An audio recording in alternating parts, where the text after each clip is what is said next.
Welcome, everyone, to episode 22 of the Thundercraps podcast, where we forged through the shitstorm that was WCW Thunder.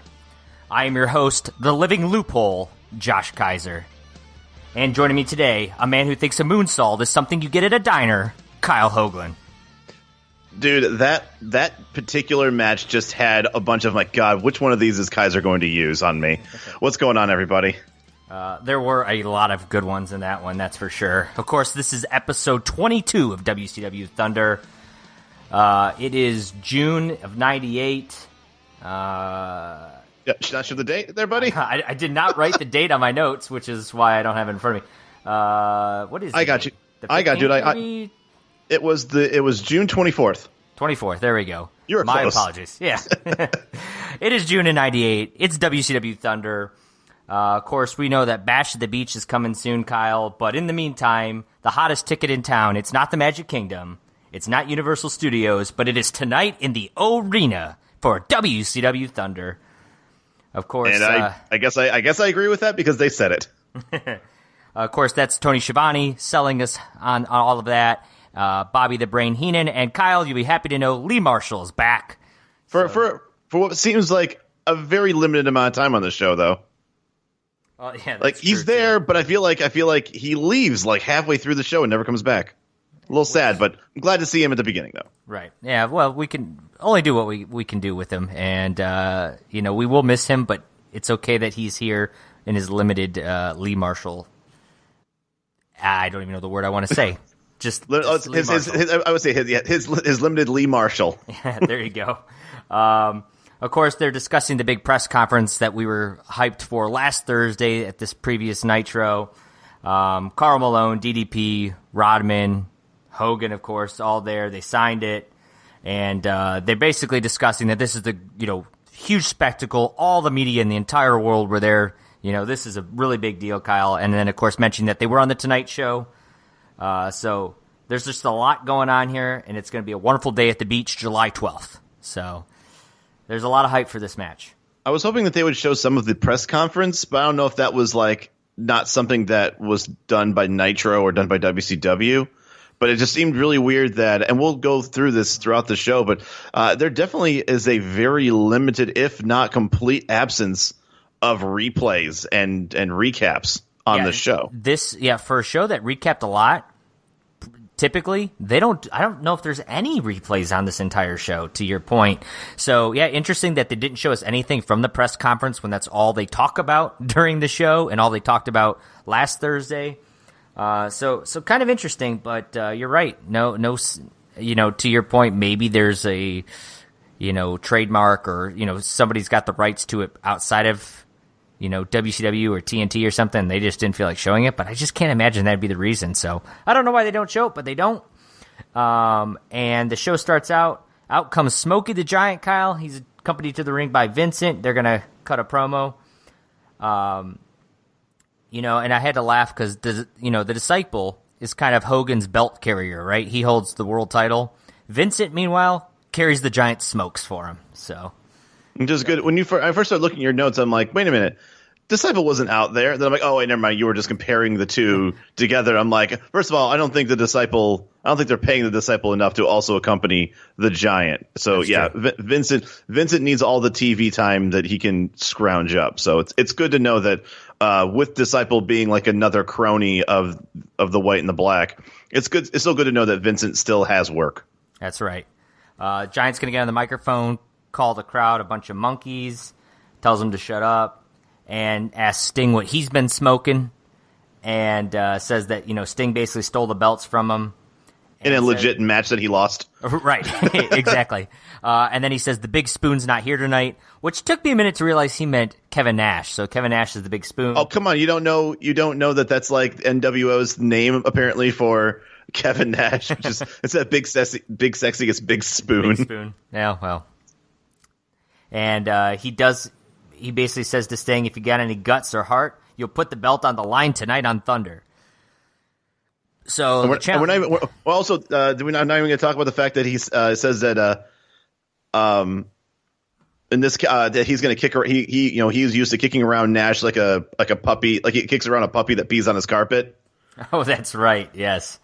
So that was, I don't know. I will say this. I don't really care too much for Giants promos most of the time, but I will say there were a couple of good little quotes in here that I gave Giants some credit for. Yeah, it wasn't a bad one for him. You're right. He doesn't usually cut the greatest promos, at least during this era, the Giant era of his career. Well, when you're like face Giant, like he wasn't really on. You don't need to be. It's one of those weird things. Like if you're going to be a good heel, the most important thing is to have a mouthpiece, whether that's you or somebody else talking for you.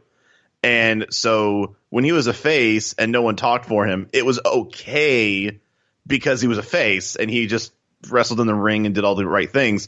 But if you're going to be a good heel, like you have to be somewhat charismatic in the way that people want to boo you. So it's good to see that they're giving him a shot on the mic, and he's actually been on the mic a lot. He's kind of been, other than maybe we started seeing Bret Hart a little bit, but Giant's been kind of carrying the banner for the white and the black the past couple weeks on Thunder, at least. Yeah, I'd give you that. Scott Steiner probably in that mix too, but outside of that, I would say yeah, he's right up there, especially on Thunder. So after he throws down the gauntlet, offering that challenge to Sting, we move into our opening bout of the night. Kyle, Public Enemy coming out to wrestle Raven and Sick Boy. This is a really random match. Right? I was taken aback a little bit. Yes, I was like, what? What is this? And the match, of course, Raven's going to get out there. He's going to get on the microphone, talk shit to Kanyon, of course, and then mentions that this match tonight is going to be Raven's Rules. Public Enemy, of course, they're used to fighting the no DQ hardcore kind of match, so they're fine with that.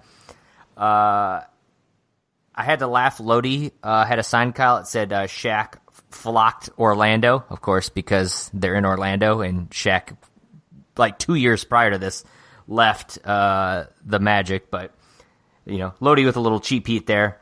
I thought it was this year. I thought it was 98 when he left. No, he left like in end of 96, 97. I looked it up. It wasn't 98. That's all I remember. Okay. I didn't write it down in my notes. I believe you. I just, for some reason, I was just surprised that I thought it was closer to 2000 than it was closer to 95. You know what I mean? Right. So I figured like 98-ish was probably what I thought too. Okay. Sure. Eventually Saturn's going to come out. He's going to hit Raven with the cookie sheet. This is going to put Raven onto a table that was laid on the outside, which is going to result in a big splash from the top. That kind of takes care of Raven. They're going to do the drive-by to Sick Boy for the 3 count. I give the match 2 stars. I thought it was all right. I liked the ending. I think it made sense for Raven to lose here with the Saturn interference, because that's about the only storyline involved with any of the other people in this ring. And then, it's not, illegal because you're fighting Raven's Rules. Plus the fans got their table shot. So all in all, I was okay with it. What'd you think about it? I was actually really nice about it. I gave it 2 3/4. Obviously, when someone brings out a table, it better get used. And I like the way they used it. I like that, Saturn, that was a really nice spot. I thought this was a good overall good starter match to get the crowd going. Yeah, there were some sloppy parts because it's going to be a hardcore match. It's nothing like last week. Was it last week where we just watched, the Flock and the Public Enemy just wail on each other with just like toilet seat covers? Yeah, I think it was last week, and that match was awful. Yeah, it was terrible. So I think I had to also bump this up because I'm like, okay, this is actually somewhat well done. But like I said, some very noteworthy spots. I did find it funny that at one point, I think Raven was slammed to the ground, and then Public Enemy then dropped Sick Boy on top of Raven, and then the both of them like the laid on top of him. Yeah, the 4-man pin, and yet Raven, the smallest of all of them, was able to kick out. Yeah, a 1 count. Yes, I forgot to mention that. I'm glad you brought that up, because that was a weird spot. Like, okay, it's borderline bullshit. Yeah, it's kind of funny that you get all 4 of them piled together, but a 1 count? Like, what? A 1 count on the guy who's the smallest in the ring. If you want, look, it's one thing where you get 3 people on top of the giant sure. powers out of all of it because that spot, you've seen that one done before, right? But yeah, right. This is a little weird. No, this is like a 215-pound soaking wet Raven, by 2 dudes that are just much bigger than he is, and also Sick Boy who's bigger than him, and the fact that he just kicks out like it's nothing, like I just found it very, very funny. Like I always thought to myself after I saw him, like, why don't people do that more often? Just especially in a hardcore match where there's no rules, just pancake the guy with both your guys, just pin him to the ground and win. That's why, because you can kick out at one, dude. Yeah, apparently that's when the endorphins kick in, and you hulk up and kick out at one. Yeah, that. But was 2 weird. 3/4 stars once again. All right, fair enough. After this, our next match, Eddie Guerrero going to be wrestling Hugh Morris, of course, accompanied to the ring with Jimmy Hart. And I had to laugh. I think Tony Schiavone makes the comment that he says people plan their summer vacations around WCW Nitro and Thunder. And they talk about this a lot throughout the show, like really trying to hammer home, like if you got vacation plans or you want to take the family somewhere, take them to a Nitro or a Thunder event. So they're pushing that story, or not story, but that like marketing tactic a lot here. Of course, Eddie's kind of dominates this match. The crowd, though, really chanting for Chavo. So that whole Eddie Chavo story that's been going on now for 2 months or so, it's really done well to get Chavo over and get Eddie over as a heel. Further Eddie as the heel. At one point, Eddie actually suplexed Hugh Morris, which the commentary team can't believe they've ever seen something like that ever happen, that like Eddie Guerrero couldn't suplex Hugh Morris, I guess. Hart's going to eventually grab a chair as Eddie gets to the top rope, but this leads to Chavo coming out and sings, or starts saying Jimmy Hart's name to distract him or talk to him, and then starts singing Chavo as though it was Bingo, but Chavo. He's going to take out Jimmy Hart. That long distraction leads to Hugh Morris catching Eddie Guerrero into a power slam off the top. Then he goes to the No Laughing Matter. He's going to be your winner in this match. I gave this one another 2 stars. I thought the match was okay. Good storytelling, though. I like that they're allowing the clean finish instead of just having Chavo kind of come out and interfere and just cost Eddie the match or something. There's actually, a clean finish, even though it was from the distraction. What'd you think about it, Kyle? I also gave this 2 3/4 stars, just like the match before. I'm now starting to think you're pretty liberal. Here's what happens. This point total today. When you start with if I have to give a match a 2 3/4, like I feel like that's like almost like the curve. So now I have to like think, just like how you gave the first match 2 stars and you also gave this one 2 stars. If I gave the first match 2 3/4 and I thought this match was just as okay or good, I feel like I'm pigeonholed. I have to give this 2 3/4 stars. I mean, that makes sense. I think we both agree that match 1 was on par with match 2. It's just that you feel better about match 1 and 2 than I felt about match 1 and 2. Sure, and I'll go with as well. But I think you will see as the rest of this podcast goes, you'll see I'm pretty nice with a lot of these matches. But I do think a lot of it has to do with the fact that I started with the bar being the first match of the night, giving it 2 3/4. But with that said, I did give this 2 3/4 stars. It was a quick match, and once again, Chavo's screwing things up for Eddie. And Eddie tries as hard as he can to get himself back into the swing of things. He's kind of like the negative Nancy Eddie Guerrero, where like he's definitely in a funk, but he's at least doing everything he can. Like he's trying to get out of it. And as soon as he thinks that he's got everything under control, Chavo shows up and kind of fucks it up for him. But once again, I thought both Eddie and Hugh Morris did a really good job with each other, and the crowd was into the match, and the commentary was 100% into this match. So I think I also put that into the mixture of this rating, was that it just seemed like this entire match was focused on all fronts. Fair enough. After the match, of course, Chavo is going to talk a little bit more to Eddie. Keeps telling him, Eddie, you're a trooper. Keep your head up, man. I love you, Eddie. You're the best, Eddie. And then, he says something about, who's this Waco guy? Because I think they're calling him Wacko. Furthering that whole story with Chavo basically snapped thanks to Eddie, and now Eddie can't handle the way that Chavo is. I'm still looking forward to Pepe. I know. It's coming. It's coming at some point. I just don't know when. It's got to be soon, though. After this, we get our WCW Saturday Night promo. They literally just show you that WCW Saturday Night is happening on Saturday. I don't even know a single person wrestling on the card, so it's really come a long way since '95, hasn't it? The fact that the way that they're talking about it just seems like it's just a matter of time before they just stop that show, because like they're saying nothing about it. But I mean, fun fact: the show still goes on for another 2 years. After does it last longer than Thunder? I don't think so. Okay. I think Thunder goes almost up until the purchase of the company. It doesn't go that long, but we'd have to fact check to see when Saturday Night ends compared to Thunder. After this, we're going to get a Wolfpack promo here as Sting and Conan comes out. Conan's going to get on the mic, hype the crowd up, which seems to be his new thing. He's the Wolfpack hype man. Sting's going to say, someone must have spiked your cigs, and your brain cells aren't working, Giant.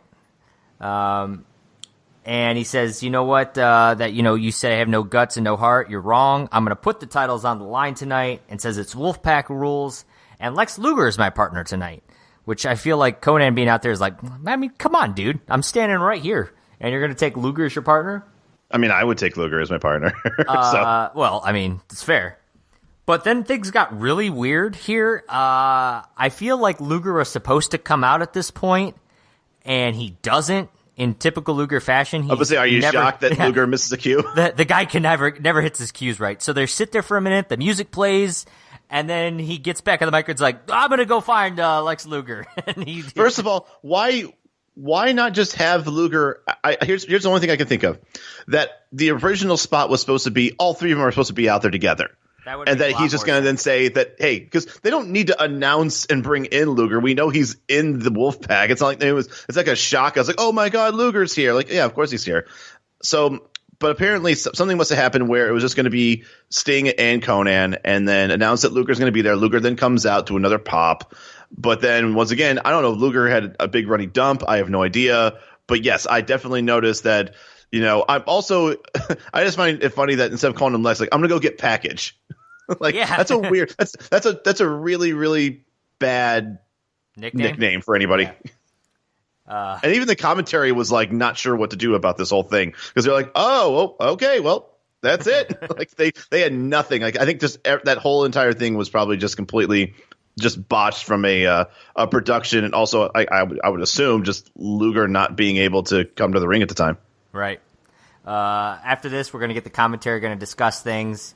Apparently, Chris Benoit got attacked by Stevie Ray recently, and Mongo helped out, and him and Benoit raising the four fingers, Kyle. So the Four Horsemen kind of alive and well. It looks like Mongo and Benoit are trying to keep it alive. Which this part here kind of made me think. When Benoit was in that best of seven and Hart kind of came out, interfered to try to get him to join the NWO, and they just sort of like let that whole thing like died. Like the NWO and Benoit thing was literally like that one part of Thunder. Right. There wasn't like the very next Nitro that Benoit wanted to like get his revenge. No, there's no follow up. So it's kind of weird they did that, but again, I think they're trying to push that, like, okay, let's try to reform the Horsemen, which is actually how this next segment's going to be set up. We go to the back. Mike Tenay's in the back, in the locker room, or not really the locker room, but the backstage area. And Arn Anderson and Benoit are chatting. Mike Tenay wants to get into the conversation, but Arn Anderson says, hey, this is a private moment. Tenay says he respects it, walks away. Meanwhile, the cameraman takes 7 steps back and continues to film as Benoit and Arn have this private conversation where Benoit says, don't take my passion away, Arn. And Arn says, half of him is with him, but the other half is gone. And Arn says, you don't need me. And then that's when he looks over and notices this cameraman standing in the middle of a completely wide, bright white hallway and says, get the hell out of here, hit the bricks. What I also just find funny is that the fact that we were able to hear their conversation so well with that cameraman being so far away, or at least close enough to pick up on it. But I think to myself, if I'm a cameraman, I have the ability to zoom. Why couldn't he zoom in on them? Anyways, right. I just like the idea that they give us this false notion of, look how far away we are from them, and it's like we're like kind of like being spies about this. When you have like a camera that's cost thousands of dollars, like you have a zoom button, you could just zoom in on them. Anyways, I just thought that was just really funny that if he's going to eavesdrop, you might as well use the technology that's on your shoulder. Oh, I agree. No, it's kind of funny. I guess they didn't zoom because they didn't want the, random fan to think that, why is that cameraman so close in their face, even though it's literally just a zoom function. But hey, sure, I understand. I understand it's a storytelling element and not I shouldn't be dug into the reality of it, of this obviously you should be zooming if you actually are, right, being candid about it. But you're not. That's what we do tell here. Story. We call out the bullshit. That's right. After this, we get a hell of a match, Kyle. It's Sumo match of the night. It's Sumo Hougie versus Stevie Ray. Heenan's gonna start out by giving Tenay props for keeping the camera going, and Shivani and I think Tenay at that point says, "Oh, it was actually the production team that did it. It wasn't Tenay." And then Heenan agrees, basically says, "Yeah, Tenay's worthless," which just makes me laugh.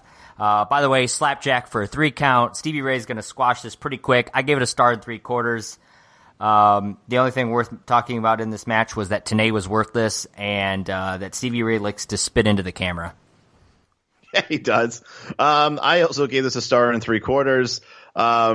Only notes I had in here was Stevie Ray's gap in his front teeth is gigantic. I almost gave this 2 stars because there was a lot of storytelling that Stevie Ray was actually doing on his own by going to the camera to talk to Booker T. But I felt like that was getting a little bit overplayed. Like he was talking into the camera way too much. It would have been nice to see Hougie at least do something outside of basically literally anything. Yeah. The only thing that Sumo Hougie was doing the entire match was trying to conceal his dick from his outfit, because I feel like every single thing that happened to him as he was getting thrown around, I felt like his trunks were barely able to hang on to, quote unquote, as Sting would call it, the package. I did not notice that. But hey, that's why I'm here. I'm here to make sure dicks don't come out of pants. And if and if they do, I make sure to let you know about it. I appreciate that, and so do our listeners, I'm sure. After this, we're going to get a Chris Jericho match. Undecided whether the title was ever on the line in this match. Under normal WCW circumstances, the champion in any match on Thunder seems to be defending the title, but they never quite call it out here. They do at the end. They do. Do they mention that it was on the line? Well, let's. I'll mention it during my ratings. You're right. But yes. You're right. Yeah, we'll get to it. As Jericho's coming out, we get our first sign of the night. It's Uncurable Jericho-holic, and it says addicted to his wine. Wine spelled W-H-I-N-E. So clever. See, that's the one word that starts with a W where there is an H in it. Everybody, all right? Right. Not woo from Ric Flair. Or who.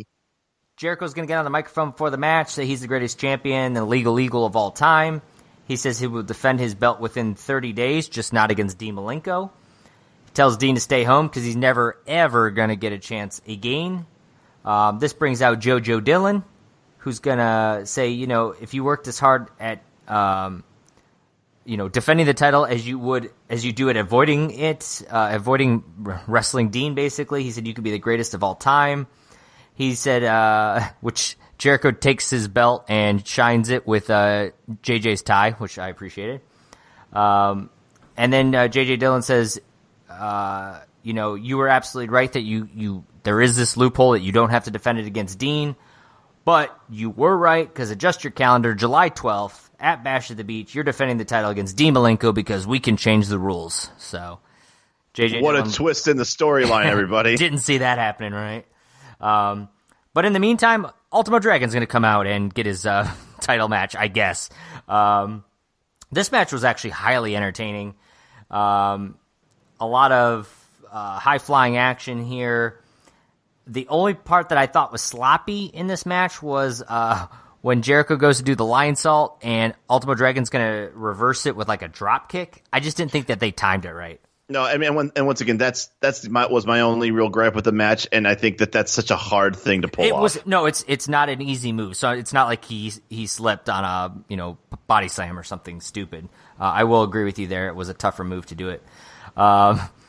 They do the acai moonsault, which Heenan says, "What did you call me?" when they did that. Well, the thing I liked about it was that both Lee and Tony called the acai moonsault, and I think they just couldn't wait to call it because it's like the only move. Tenay's not there, and they were probably so proud that they get to call it that. Why wasn't this is like the match like Tenay should be calling too? Dude, because Tenay was being chased by the two horsemen. Obviously, she was just in the back. He hasn't made it back to the commentary table yet. Eventually, Jericho's gonna make a comment about that this is going to be for your dead daddy, which this brings out Dean Malenko, who's in no shirt, rocking the jeans, and he's going to attack Jericho for the DQ finish.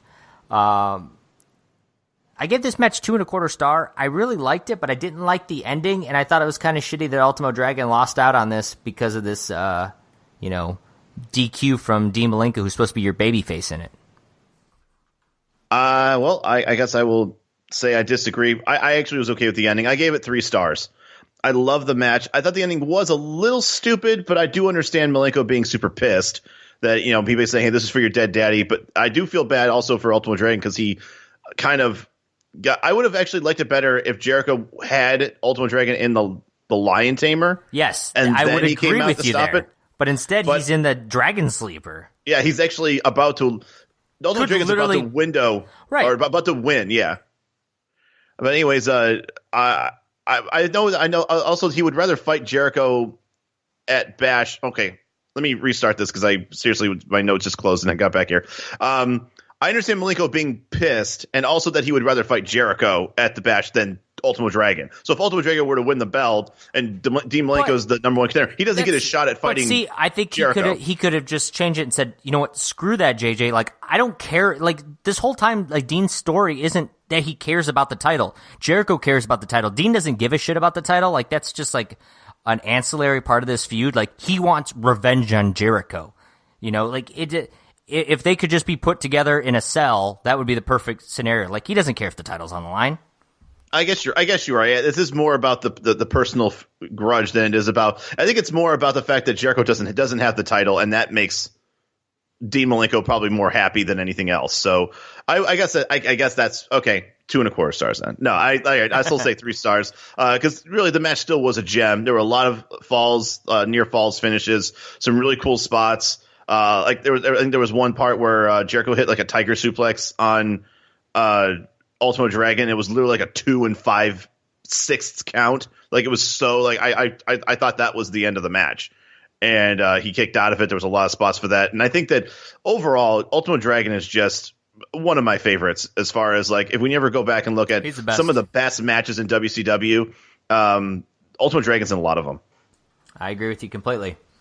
After the match, we're going to get a Bischoff promo. We'll also get our second sign of the night. It says, the sign says, Puerto Rican on vacation, waiting for WCW San Juan, Puerto Rico. Who's next? So, what does that mean? That's a lot. A lot going on here. Apparently, he is one of those fans that Tony Schiavone was talking about that plans their summer vacations around WCW Thunder. So he's a Puerto Rican who is on vacation in Orlando to watch Thunder, but he wants it to come to San Juan. Wants WCW to come to San Juan, and then says, "Who's next?" I'm going to guess he's a Goldberg fan. He had more room on his sign, and so he wanted to put something in there. Put something else on there. Who's next? Bischoff's going to get on the microphone here. He's going to thank everyone for coming out and say it all started here with Hogan, turning around the organization. Talks about Rodman, the superstar, who's got a new show, and he's going to be in an upcoming Jean-Claude Van Damme movie. And then he's going to introduce, he's got 2 little director's chairs out there by the front. He's going to introduce a man who refused to work with Harrison Ford because the budget wasn't big enough. Out comes big Papa Pump Scott Steiner, Kyle. See, I thought this is what you were going to say about yourself, that you were just like, I am your host and a man who refused to work with Harrison Ford because the budget wasn't big enough. That's actually would have been a great one, too. But that's all right. A missed opportunity, if you will. That's all right. We can't turn back time. That's right. So Scott Steiner's going to come out. Kyle, he's got the NWO black and white T-shirt, but he's rocking the blazer jacket over it, smoking a cigar. NWO loves his smokers. They sure do. They're going to, at this point, show a replay of basically Rick Steiner when him and Scott were tag partners and how Scott's doing all the work in the ring while Rick's just standing on the apron, which I thought was kind of funny, like heel way of basically saying, oh, he doesn't do anything for the match. I was carrying the team. Then they talk about how Clark Gable, John Wayne, and Arnold Schwarzenegger all had a brother, but you didn't know about it because they couldn't hack it. And basically he calls himself, he's the genetic freak and his brother's the genetic junk.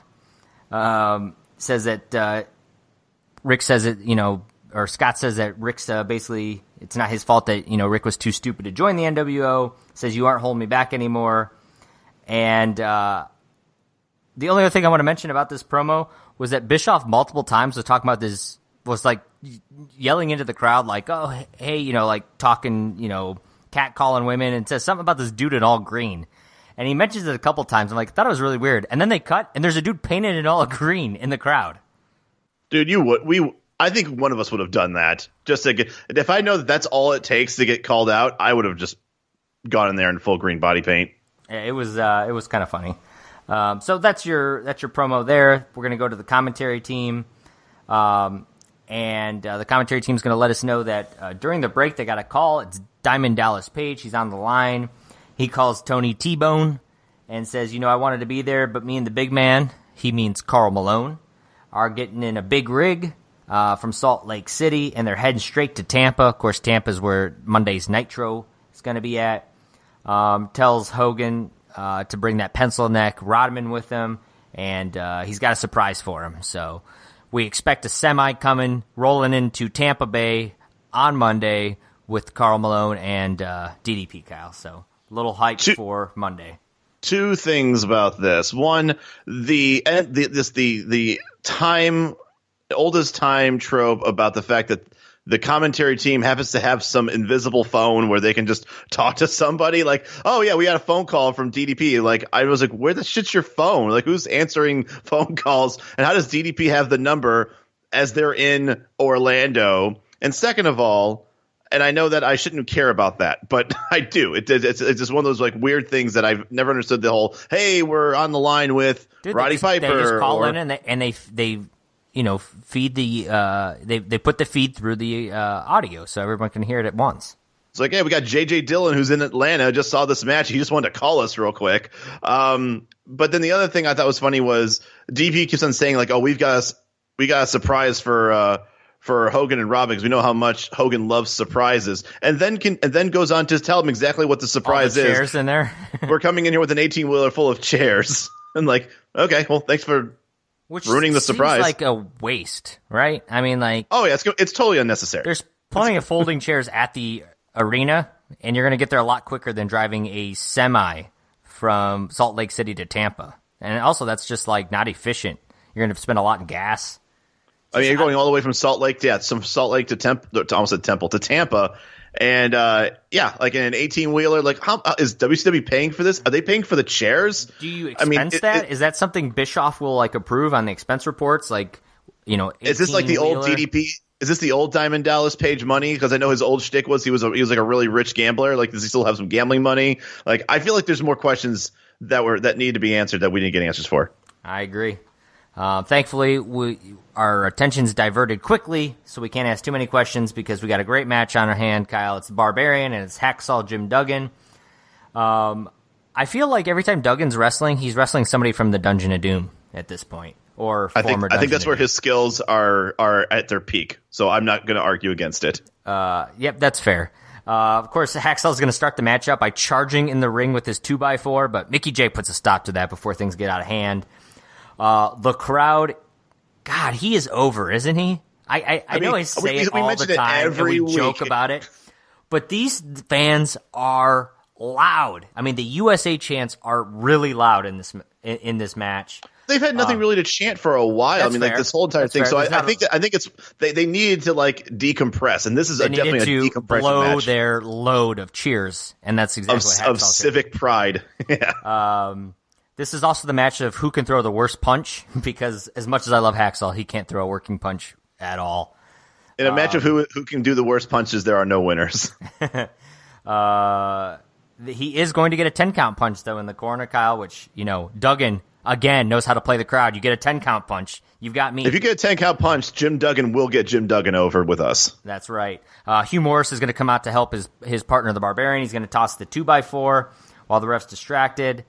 However, Duggan is going to get the running lariat and drops the Old Glory, and he's going to get the win here. So I gave the match 2 stars because I feel like that's about as good a rating as you're going to get when Jim Duggan and Barbarian are wrestling on Thunder together. I disagree. It's 2.5 stars is the most that you can get out of this match.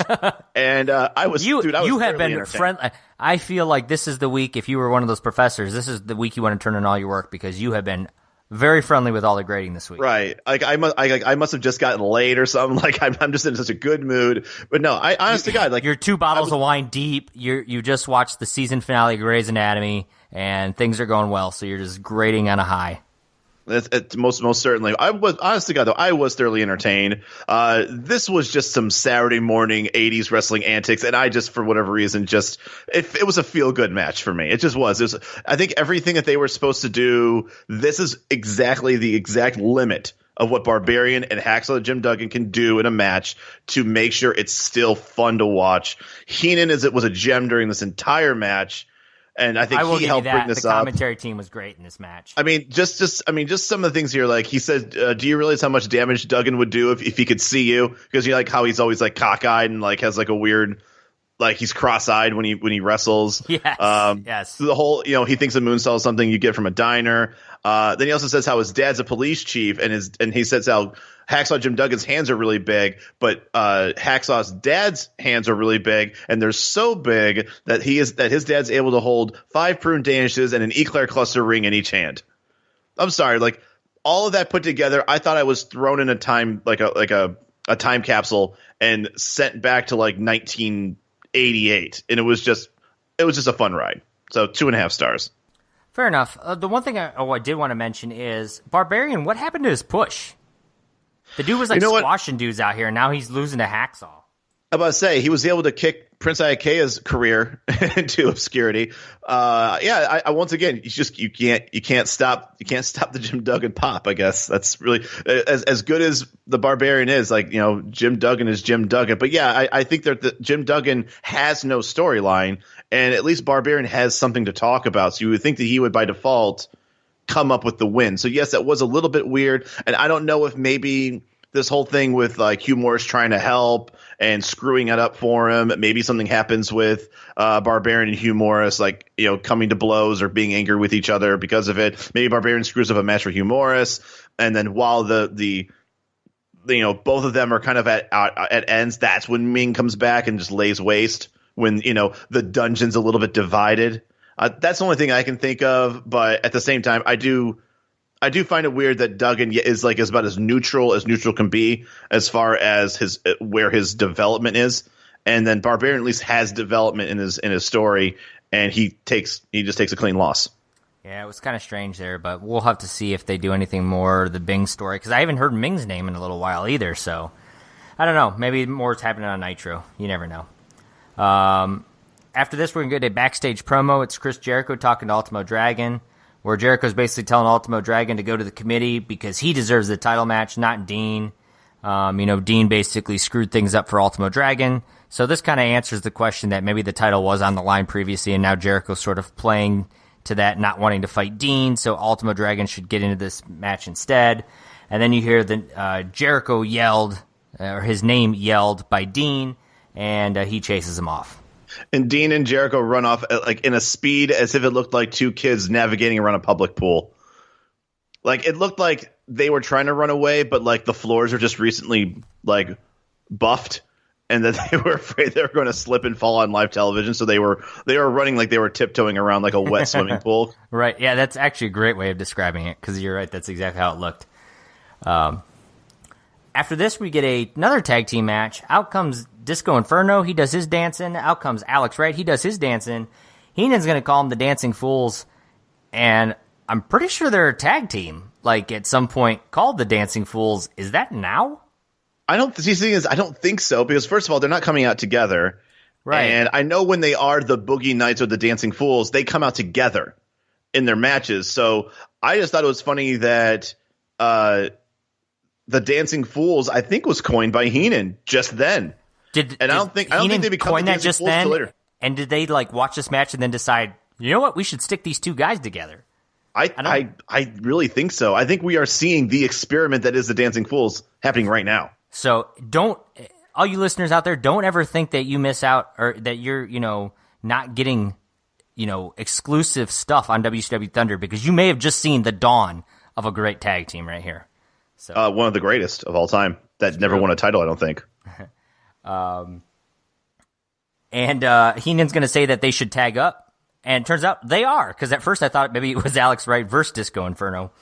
But they're going to be wrestling Chris Benoit and Mongo McMichael. Kyle is the or just Mongo McMichael if you are looking at WWE Network and you thought it was I honestly God thought this was a handicap match for no reason because it just says Disco Inferno and Alex Wright versus Mongo McMichael, and then like wait a minute, like that doesn't make any sense. I'm like, oh, it's probably Chris Benoit. That's probably why.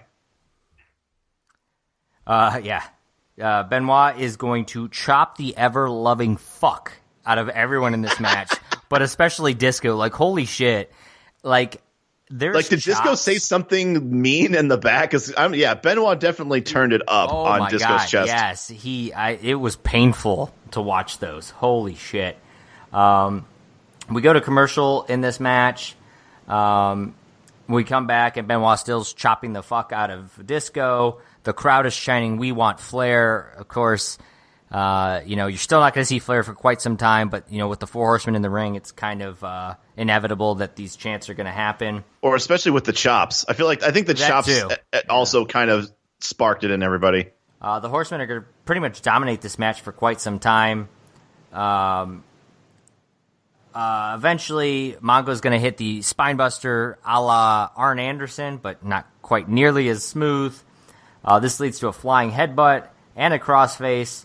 And instead of Alex Wright coming in to break up the crossface, Mongo threatens him with a knuckle sandwich to the outside. And that's enough for Alex Wright not to get into the ring. 2 stars for me. They gave this match a lot of time. But I think in comparison to some of the other matches I saw tonight, I may have preferred other matches to get the time because maybe it's just Mongo for me. But this match had talent, but just it didn't go great for me. Well, I think we're at least consistent because your 2-star matches are 2 3/4 star matches for me. I did give this 2 3/4. Yeah, I mean, the vast majority of the score, though, I'm giving to people whose names aren't Mongo. Because I do think Benoit carried a lot of this match, and it makes sense that he was the one that was going to be the face in peril. Mongo's going to be the Rick Steiner of the group. No offense to the dog-faced gremlin, but when you have limited offense, you go in there and you put in your 2 moves of doom, and you're in there for 30 seconds. There was actually a point where I had to get a little bit pissed off on 2 things. Mongo does a tilt-a-whirl slam. And the reason why that kills me is the same thing with Disco Inferno doing a snapmare. A tilt-a-whirl slam is a harder move to actually ultimately perform than a tombstone is. So why would you set someone up for a tilt-a-whirl slam when you could easily just go halfway through that motion and then just pile drive somebody? That should not be in your moveset, Mongo. Get it fixed. I understand it's 2018. You've been retired for many years. But if you ever get back in the ring, I better not see you do the tilt-a-whirl slam. And then the only other thing I think I had that I was a little bit like whatever about was, just one of the classic things where Alex Wright never actually tagged into the match at some point, but he was considered the legal man. I think it was during the point where I think Benoit was trying to apply the first time the crippler crossface to Disco, and Alex Wright just came in to basically put the boots to him to stop it, and then Alex Wright just stayed in the match, and Disco just left. And so I had to get a little pissed off about that, but there was enough tagging back and forth, and really I got to give Alex Wright and Disco Inferno credit. If this is the first time that they've really tagged together, they showed really good chemistry as a tag team early, and I think that's also a reason why both of them probably decided, hey, we're probably as the sum of 2 parts, we're going to be more entertaining and we're going to get a lot more heat if we're going to tag together and just do our stupid antics together. So I enjoyed the match. And like I said, I definitely agree to have Benoit being in the match for the majority of the time and let Mongo handle the hot tag offense at the end. And also the knuckle sandwich threat bumped it up a 1/4 star for me as well. It was really funny the way he did that. Just fucking goddamn it, Mongo. After this match, we're going to move to our main event. Of course, Sting and Luger defending the tag titles against Giant, and Bryan Adams, I guess, is the Giant's partner tonight. Of course, Vincent's coming into the ring, but Michael Buffer on Thunder to announce this one. This was a bit of a surprise, wasn't it? I actually had to think to myself, and I almost wanted to go back and look if they had ever used Michael Buffer yet on Thunder, or if this is his Thunder debut. I actually thought he was on Thunder once for a main event, But then again, because of all the DQ stupid finishes that we've had straight, I like to think that this has to be the first time. And this also made me think. And I will say this: I was hype as fuck for this match because of Michael Buffer. So I'm like, it did make you think it was not going to be just a bogus finish, right? Right, exactly. I didn't like this. Didn't feel like it was going to be a throwaway match if they're going to, dust off Michael Buffer and bring him out to the ring. It was interesting though, like why this match? What made them bring Buffer in on the 22nd episode of Thunder for Sting and Luger versus Giant and Bryan Adams? Well, clearly, first of all, Hogan's money. He's going to bring Michael Buffer in for his boys. This is one of the first matches I think that we've seen that is like a legitimate. Now that everybody is now are members of the opposing faction. I think this is the first time we've seen on Thunder a tag team match with two guys from the white and black versus two guys from the red and black, and it's for something of meaning, which is the tag titles, which have no meaning in WCW, but Michael Buffer is going to make us think that it's important. So I think that's the only reason I can think of it is that this is probably the first real holy shit. Maybe this match has some gravity to it on Thunder at this point. Yeah, and on a bonus, Michael Buffer is going to let us know that Bryan Adams is the self-proclaimed Mac Daddy of the NWO Black and White. Right. I found that pretty funny. And also, just to go back to another thing, do you feel like this match would, and maybe because maybe not Bryan Adams, maybe Bryan Adams is what waters us down to a Thunder main event, but this had the ingredients of being a Nitro main event. Wouldn't you agree that this could easily have been a Nitro main event if maybe you took Bryan Adams out and replaced it with, I wouldn't say Hogan, but I don't know, like Kurt Hennig or God, I can't even say Kurt Hennig, but someone else in the like Scott Steiner. Let's put Scott Steiner in there. That would be a main event to me.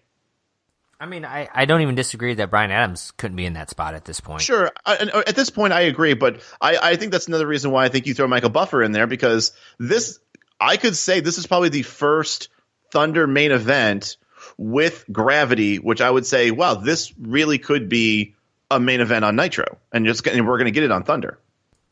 Yeah, I'll give you that. We are going to get our third sign of the night. It says, "Giant, you fat and ugly," which the Giant actually saw and was not pleased with. I also had to laugh. We had about 11 minutes left in this show when Michael Buffer started out. We have about 6 minutes by the time everybody's introduced. Tony Schiavone, of course, lets us know we are in overtime for this match. The C stands for commitment, though. That's right. The match it feels like it's fast because there's not a lot of time for it. It's mostly Sting and Giant battling in the ring, back and forth, kind of one controlling, then the other controlling. Luger and Adams both finally get tagged in. I'm pretty sure Luger only knows like two moves, and it's a bunch of clotheslines or running forearms, followed by him calling for the torture rack. He is going to put Bryan Adams up in the torture rack while Sting's going to stop the Giant from interfering. And believe it or not, there's a clean tap as Bryan Adams is going to tap to the torture rack. Sting and Luger are going to defend the titles, Kyle. I gave this 2.5 stars. I'm shocked that this match ended cleanly, and I think that's why I rated it higher. And I'm kind of happy the fact that, like, lately, for the most part, the last 4 or 5 episodes of Thunder, mostly clean finishes in the main event. And, bravo for that. So, fun fact, this is what now, I would think the third match now that's been a clean victory, and probably like 3 of the last 5 shows we've had clean victories. Fun fact, though, Bryan Adams losing has been 2 of the 3. Because the last time I think we saw one is that DDP pins Bryan Adams with the Diamond Cutter to win the tag titles at the time against the Giant. Bryan Adams is not a tag team kind of guy. He is not a tag team specialist. He just isn't. I gave this 2.5 stars. I laughed because I think Lex was sporting a cold sore. Because if you look at it close enough, it looked like underneath his lip he had this bit, like a kind of like a very What is it with you paying attention to dudes' lips and dicks in this episode? I mean, it's Thunder. What else am I supposed to look for? Quality in the matches. Fair enough. So I think that's the only other thing. Only other extra thing I saw was during the torture rack, Sting stops the Giant by doing a top rope spinning scorpion death drop, which actually looked really cool, and Giant totally no sells it. which I just thought was hilarious. That like he basically got hit with like it would be like the equivalent of like Hogan doing a top rope, Hogan leg drop and not selling it. Which I thought was just hilarious. Maybe a better idea would be like DDP doing like his diamond cutter from the top rope, like something like that. And Giant just throws Sting out of the ring to the floor.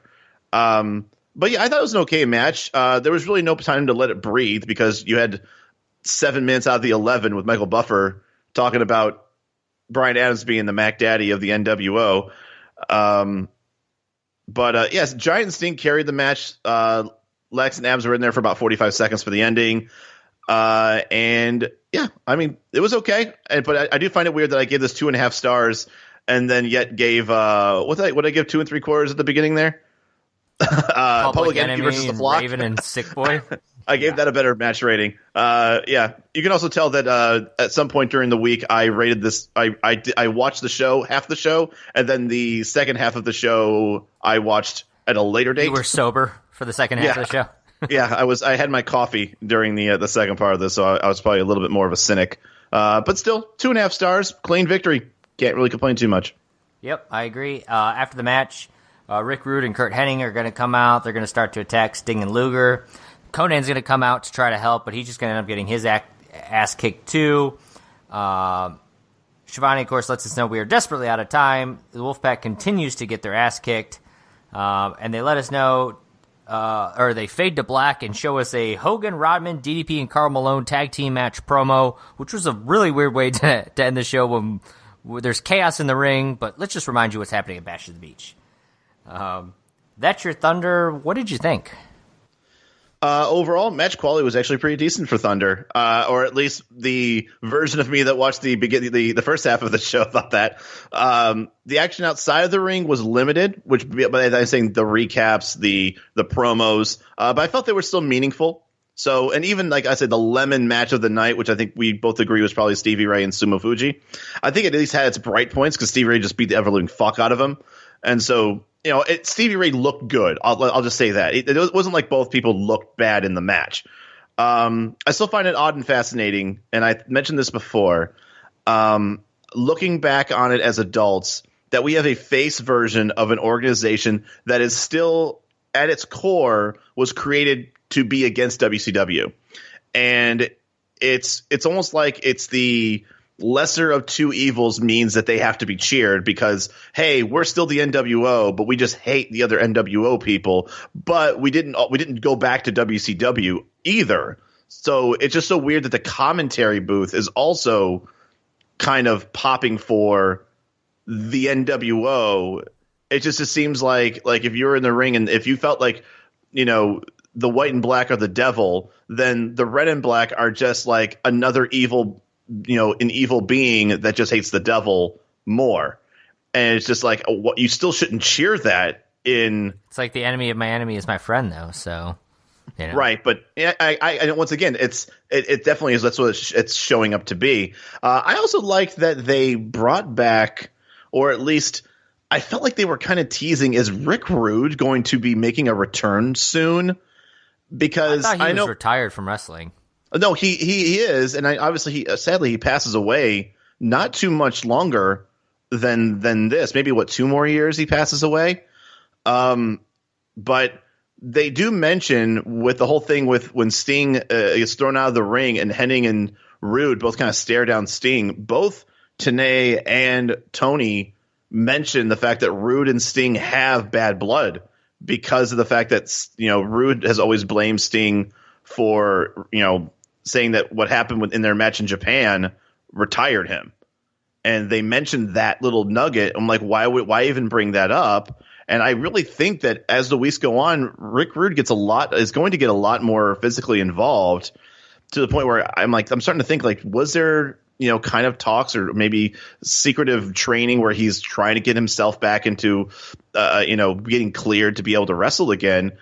And it's just like, once again, if he's just a lackey, I feel like there's no reason to even bring it up. But the fact that they did bring it up, and also the fact that Rick Rude has been much more in the ring and more physically involved, other than handcuffing Jim Duggan to the top rope and punching somebody. He's been in the ring taking bumps and beating up people. it's just like I feel like it's only just a little bit more would put him back to being an active wrestler again. I don't know. It's interesting. I maybe have to do a little digging into that. But as far as me in Thunder's concerned, I did think it was a lot better than last week, but I think we all thought last week's was really, really bad. We alluded to this at the beginning of the show, but it's worth mentioning once again, no replays. So really, really crazy that a show that usually does a lot of replays, that we didn't see any of it.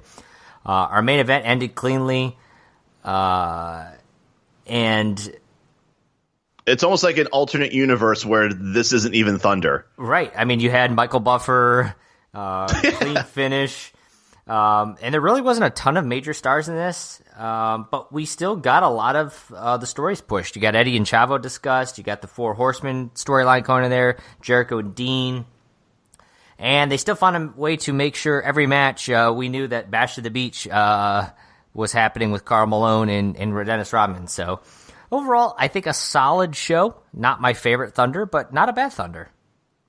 I feel like the perfect Thunder still gives you some recap. Is that still? Would you agree with that? That there should be still some, I guess, linked back to Nitro, as long as it pertains and is relevant to what's coming up next on Thunder. You know what I mean? Yeah, like that's fair. Yeah, I would agree with you there. But that's our show this week. So if you haven't yet, subscribe to us on iTunes, Apple Podcasts, Google Play, wherever you're listening. You should go subscribe. Leave us that review. It really helps us out there. And you can always give us a follow on Twitter. We're getting a lot of interaction. I want to give a shout out this week. By the time you listen to it, it's probably going to be a month and a half after it's actually happened, to our boy Ray Howard, though, who I don't know if he wants to give us his Twitter handle out or not, so I'll leave it out there. I won't say it on here right now, but he gave us a shout out. He actually talked to Eric Bischoff this week at when they were doing one of those live shows, and gave our podcast a shout out to him. So that was really cool of him. We do appreciate all of that. That said, you can always go to thundercraps.com for all of our previous episodes, social media accounts, all that fun stuff. And that said, go check out the 23rd episode of Thunder. And we will be back here next week to discuss all of that. I don't have the date in front of me because I didn't have the date for July 2nd. You're welcome. Thank you. For Kyle Hoagland, I am Josh Kaiser, and we will see you next time on the Thundercrafts Podcast. We are pruned danishly out of time. See ya.